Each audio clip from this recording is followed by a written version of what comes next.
اعوذ باللہ من الشیطان الرجیم بسم اللہ الرحمن الرحیم الحمدللہ رب العالمین الصلاۃ والسلام علی سیدنا و مولانا حبیب قلوبنا و طبیب نفوسنا و شفیع ذنوبنا حبیب الہ العالمین ابی القاسم المصطفیٰ محمد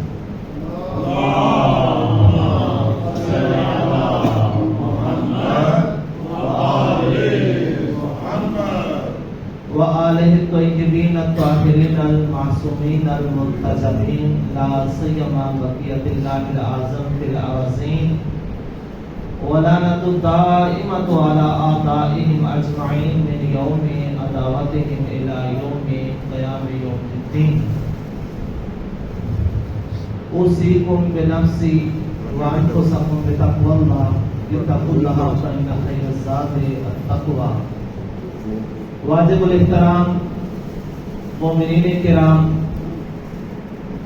امیر کائنات نے اس دنیا سے جاتے ہوئے جو وصیت فرمائی ہے، اس وصیت کا سب سے پہلا جملہ یا سب سے پہلا حرف سمجھیں، یہ مولا کی وصیت قیامت تک کے لیے ان کے چاہنے والوں کو، ان کی راہ کی پیروی کرنے والوں کو ہے۔ فرمایا کہ اتقوا اللہ، اللہ کا تقوی اختیار کرو۔ یقیناً تقوی کے حوالے سے آپ کے ذہن میں، آپ کی سوچوں میں پہلے سے ہی کوئی نہ کوئی مطلب، کوئی نہ کوئی مفہوم موجود ہے، اور تقریباً کم و بیش ہم نے آج تک جو کچھ تقوی کے حوالے سے سنا ہوا ہے، یا وہ آثار تقوی ہیں، یا وہ فوائد و ثمرات تقوی ہیں، یا وہ صفات متقین ہیں، لیکن ایک مطلب میں سمجھتا ہوں کہ جو ہمیشہ تشنا رہ جاتا ہے، پیاسا رہ جاتا ہے، وہ یہ ہے کہ تقوی آیا باہر سے کوئی چیز ہم نے اپنے وجود کے اندر اس کو سمانا ہے، اپنے وجود کے اندر اس کو اختیار کرنا ہے۔ چونکہ شاید یہ اردو زبان کی مشکل ہے کہ جب ہم کہتے ہیں تقوی الہی اختیار کرو تو ہم صرف یہ سمجھ رہے ہوتے ہیں شاید باہر کوئی ایک شے موجود ہے، اس کو ہم نے گلے لگانا ہے، اس کو ہم نے اپنی زندگی کے اندر لے کے آنا ہے۔ درحالی کے دین کے اندر دینی تعلیمات سے پہلے، دین کے اندر احکامات بیان کرنے سے پہلے، انسان کے لیے سب سے بنیادی شے جو بیان کی گئی ہے وہ انسان کی اپنی شناخت ہے، انسان کی اپنی معرفت ہے، کہ انسان کو یہ پتا ہو وہ کیا ہے، کہاں سے آیا ہے، اس وقت کہاں ہے، کہاں اس نے جانا ہے، اور اس راہ پر جانے کے لیے، اس ہدف تک پہنچنے کے لیے اس نے کیا کچھ کرنا ہے۔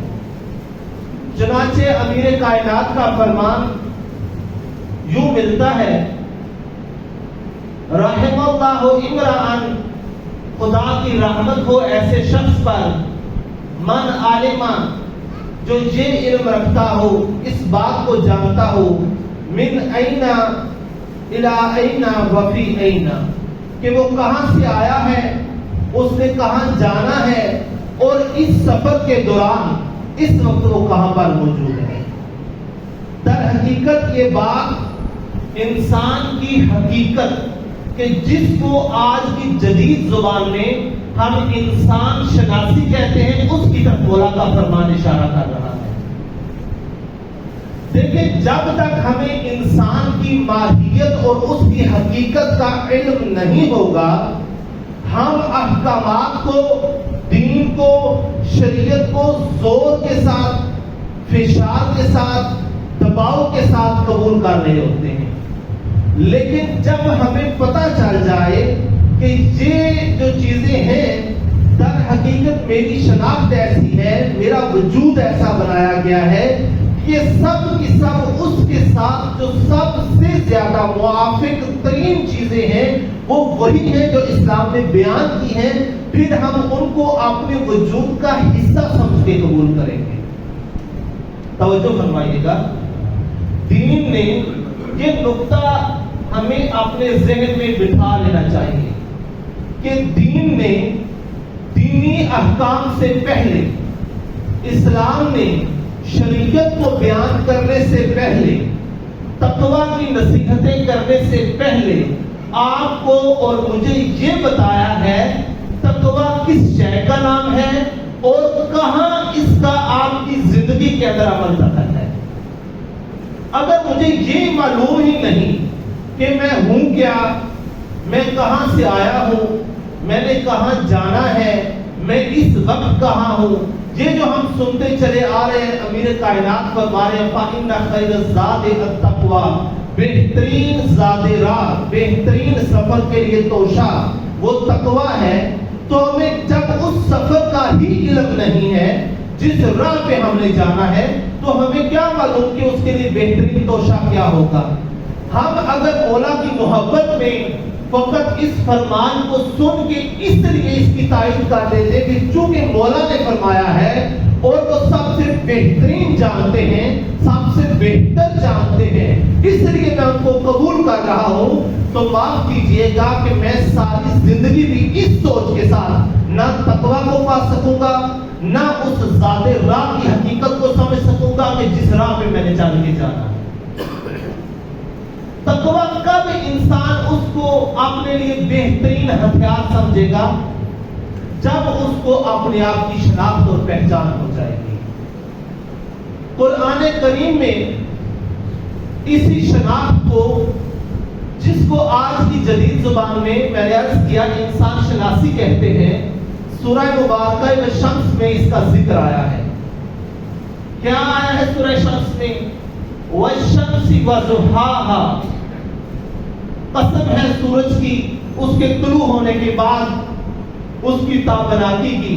آپ سب نے سنی ہوئی ہے، ذات پروردگار نے قسمیں کھا کے ایک حقیقت کی طرف اشارہ کیا ہے۔ عام انسان جب قسم کھا کے بیان کرتا ہے ہم متوجہ ہو جاتے ہیں کوئی بہت ہی زیادہ امپورٹنٹ بات ہونے والی ہے۔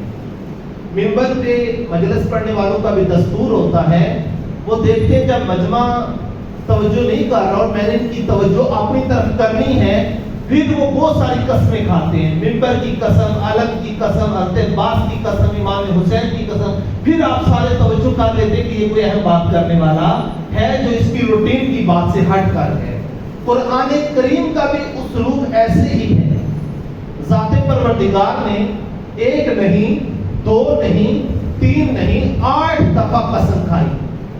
والشمس وضحاها والقمر اذا تلاها والنهار اذا جلاها والليل اذا يغشاها والسماء وما بناها والارض وما طحاها ونفس وما سواها فألهمها فجورها وتقواها۔ سورج کے طلوع ہونے کی قسم، رات کے چھا جانے کی قسم، چاند کے نمودار ہونے کی قسم، آسمان کے شامیانے کے تن جانے کی قسم، زمین کے مسطح ہونے کی قسم۔ کھانے کے بعد کیا مطلب؟ اللہ تعالیٰ نے کہا کہ میں نے انسان کے اندر 2 قوتیں رکھی ہیں اور ان 2 قوتوں کا مرکب میں نے انسان کو بنایا ہے۔ ایک قوت کا نام قوت شر رکھا ہے، خیر رکھا ہے، ایک کا نام شر رکھا ہے، ایک کا نام تقویٰ رکھا ہے، ایک کا نام فجور رکھا ہے۔ اسی شے کو، انہی 2 حقیقتوں کو بعض اوقات دین کی زبان میں ایک کو جسم کہا گیا ہے، ایک کو روح کہا گیا ہے، ایک کو انسان کی حقیقت کا ملکی پہلو کہا گیا ہے، ایک ملکوتی پہلو کہا گیا ہے۔ یعنی انسان تک بوتی نہیں، اس کے اندر 2 قوتیں ہیں، ایک قوت خیر ہے، ایک قوت شر ہے، ایک جسمانی حقیقت ہے، ایک روحانی حقیقت ہے۔ بلکہ آسان کرو سمجھنے کے لیے، جسمانی حقیقت یا مادی حقیقت وہ ہے جس کا ہمیشہ رجحان تنزلی کی طرف ہوتا ہے. روحانی حقیقت وہ ہے جس کا ہمیشہ رجحان بلندی کی طرف ہوتا ہے. ایک انسان کو زمین کی طرف بلاتی ہے، ایک انسان کو آسمان کی طرف بلاتی ہے. ایک حقیقت انسان کو مادیات کی طرف کھینچ کے لے کے جاتی ہے، ایک حقیقت انسان کو ملکوتیات کی طرف لے کے جاتی ہے. ایک حقیقت کا رجحان زمین کی طرف اور پستی کی طرف ہے، ایک کا رجحان بلندی کی طرف ہے. یہ دو حقیقتیں ہمارے وجود کے اندر موجود ہیں. قرآن کی نص فَأَلْهَمَهَا فُجُورَهَا وَتَقْوَاهَا اور فرامین معصومین کے مطابق ہمارے اندر دو قوتیں رکھی گئی ہیں. ہر انسان ان دو قوتوں کا مرکب ہے. ایک قوت کا نام قوت خیر، ایک قوت کا نام قوت شر رکھا گیا ہے. اسی کو ایک کو مادہ اور ایک کو روح کہا جاتا ہے، یا ایک کو جسم اور ایک کو روح سے تعبیر کیا جاتا ہے. یاد رکھیں جب بھی کوئی بچہ بھی دنیا میں پیدا ہوتا ہے، جس خاندان میں پیدا ہو، جس سرزمین پر پیدا ہو، اس کے اندر اللہ کی طرف سے یہ دو قوتیں پہلے سے رکھی جاتی ہیں.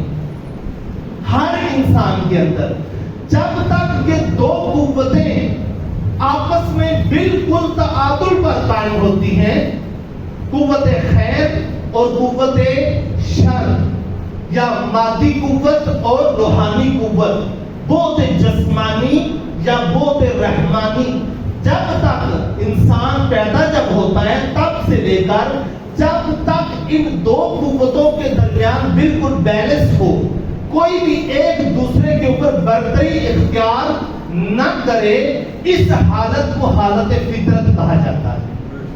توجہ فرمائے نہیں فرمائے؟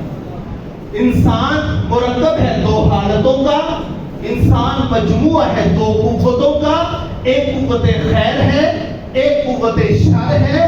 جب تک قوت خیر اور قوت شر میں ٹکراؤ نہ ہو، بلکہ بالکل بیلنس اور متوازن حالت میں موجود ہو، اس حالت کو فطرت کا نام دیا جاتا ہے. اسی لیے اگر آپ کو یہ مطلب سمجھ میں آ گیا ہو، ہر پیدا ہونے والے بچے کے اندر پہلے دن سے ہی یہ دو قوتیں رکھ دی جاتی ہیں، اور اگر ان کے اندر توازن برقرار ہو، جب کہ بچہ پیدا ہوتا ہے تو توازن برقرار ہوتا ہے، اس حالت کو حالت فطرت کہا جاتا ہے.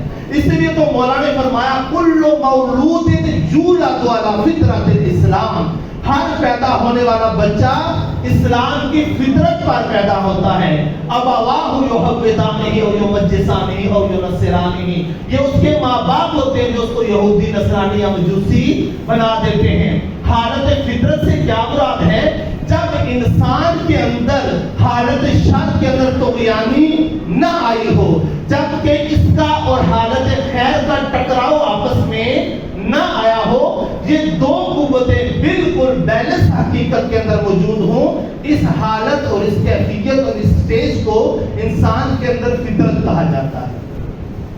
اور یہاں پہ اگر ایک انسان کے اندر یہ ہر چیز فطرت کے اوپر برقرار ہو، اسی کو قرآن کی زبان میں تقوی فطری کہا جاتا ہے. یعنی جب قوت شر پروان نہ چڑھ چکی ہو، جب تک قوت خیر سے ٹکرا نہ گئی ہو، ایک حالت ہوتی ہے پیدائشی انسان کے اندر، اس کو تقوی بھی کہا جاتا ہے، البتہ تقوی فطری کہا جاتا ہے. آپ قرآن کریم کے اندر پڑھتے ہیں، جب قرآن نے اپنا تعارف کروایا، الف لام میم ذالک الکتاب لا ریب فیہ ھدی للمتقین، متقین کے لیے ہدایت ہے. تو سوال یہ ہے، بعض لوگ پوچھتے بھی ہیں بھائی قرآن کو پڑھ کے ہم نے ہدایت حاصل کرنی ہے نا، تو قرآن کہہ رہے ہیں کہ تو متقین کے لیے ہدایت ہے، یعنی پہلے سے میں تقوی اختیار کروں گا تو قرآن سے میں ہدایت لے سکوں گا. یہاں وہ تقوی مراد نہیں ہے، یعنی جس کی فطرت باقی ہو، جس کے اندر قوت خیر اور قوت شر کے درمیان جو ٹکراؤ ہوتا ہے، وہ ابھی ٹکراؤ اپنے عروج پر نہ پہنچا ہوا ہو، اس حالت میں اگر باقی ہو جس حالت کو فطرت کہا جاتا ہے، تو انسان جس بھی کونے میں ہو، جس بھی مذہب سے تعلق رکھتا ہو، وہ قرآن سے ہدایت لے سکتا ہے۔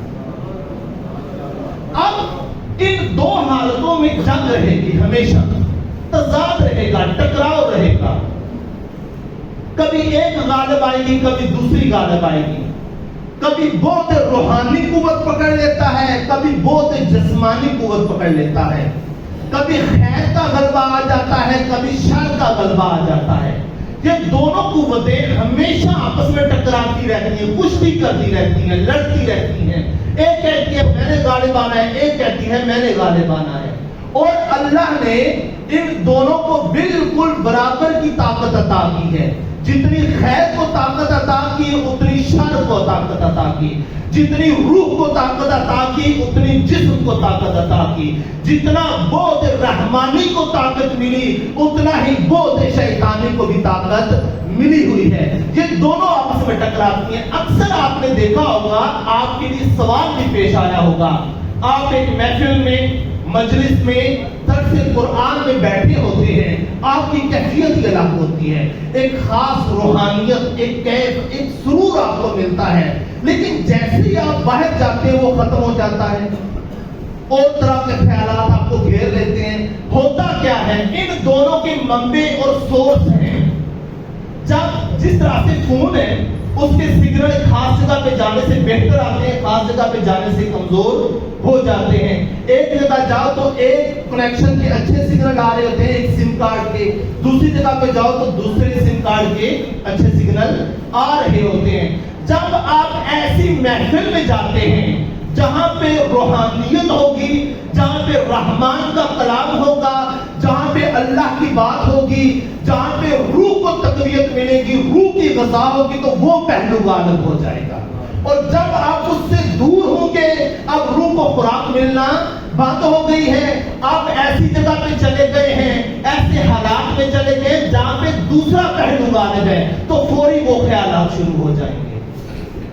رائے حل کیا ہے کہ اس ٹکراؤ میں سے ہماری نجات کس کے اندر ہے؟ قد افلح من زکاہا، کامیاب وہ شخص ہے جو اس حالت جنگ، حالت نزاع میں موجود دونوں حالتوں میں سے حالت رحمانی کو، قوت روحانی کو، اس قوت کو غلبہ عطا کرے گا، دوسری قوت کے اوپر وہ کامیاب ہو جائے گا۔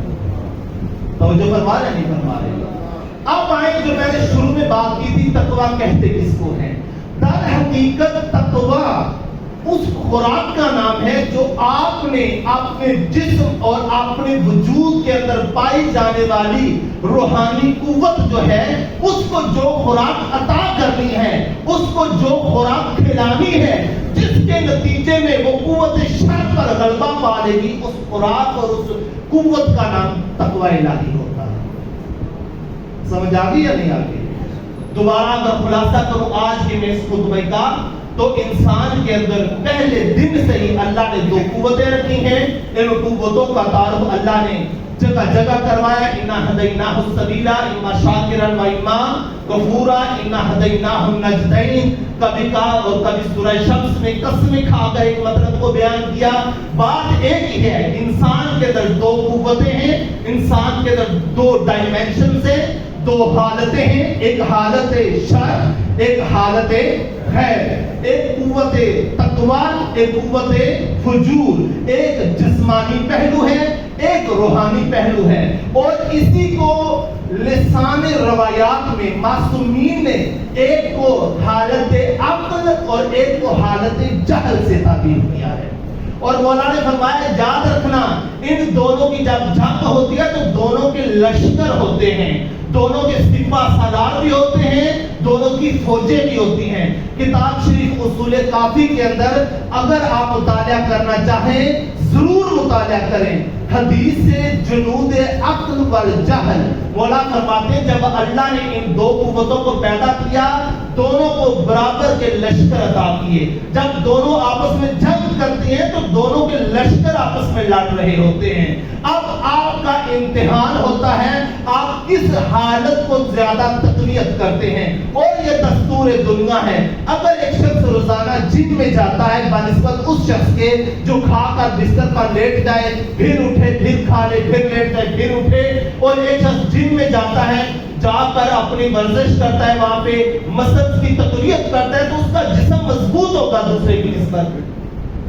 بالکل یہ فطری قانون ہے نا کہ ایک شخص جسم کی ورزش کرے اس کا جسم مضبوط ہو جائے گا، اس کے مسل طاقت والے ہو جائیں گے دوسرے شخص کی نسبت.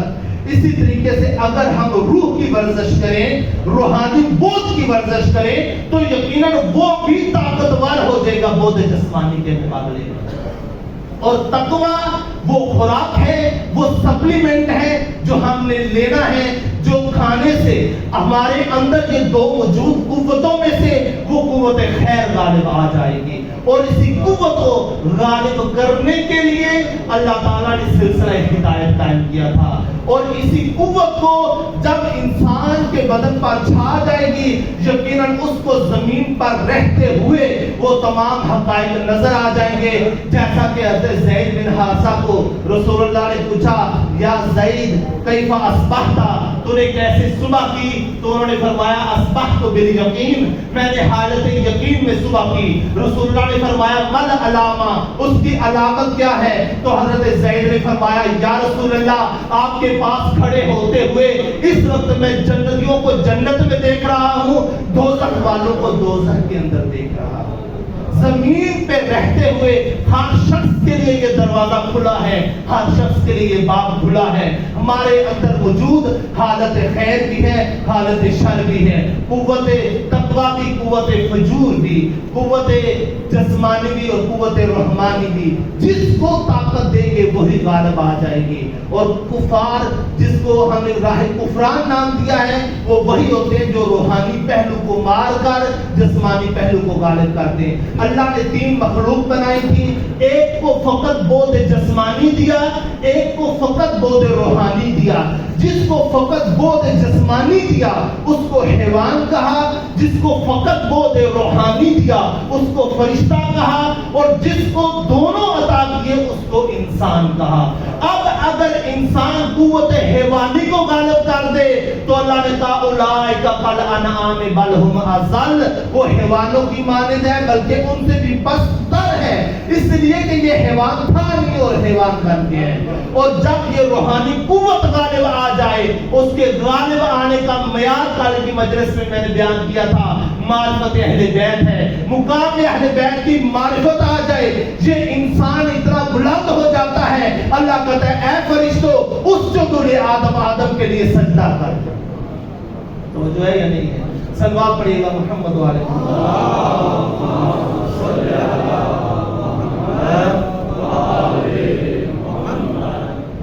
بسم اللہ الرحمن الرحیم. قل هو اللہ احد اللہ الصمد لم یلد ولم یولد ولم یکن له کفوا احد.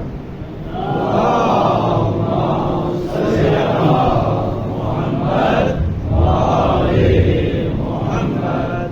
اللهم صل علی محمد وآل محمد. اللهم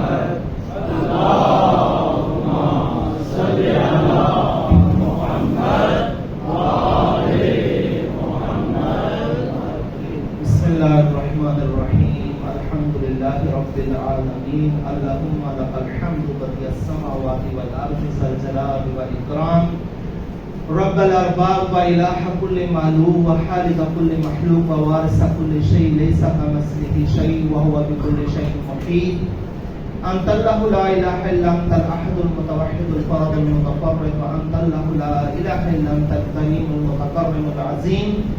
والصلاة والسلام على محمد النبي الرحمة سيد المرسلين وعلي بن أبي طالب سيد الوصيين وفاطمة الزهراء سيدة النساء العالمين وحسن المجتبى حجة الله على الخلق أجمعين والحسين الشهيد المظلوم وارث أمير المؤمنين وعلي بن الحسين زين العابدين ومحمد بن علي باقر علم الأولين والآخرين وجعفر بن محمد الصادق الصديق المقتدى بآبائه الصالحين وموسى بن جعفر الكاظم من أولاد النبيين وعلي بن موسى الرضا من إطرة برر المتقين محمد بن علي الجواد ولي المؤمنين وعلي بن محمد سراج المنير إمام الخاشعين والحسن بن علي سيد الأوصياء المنتدبين والخلف القائم المهدي المنتظر الحجة بعد آبائه على خلقك المعدي النبي ووارث علم المارثين من الوصيين الذي ببقائه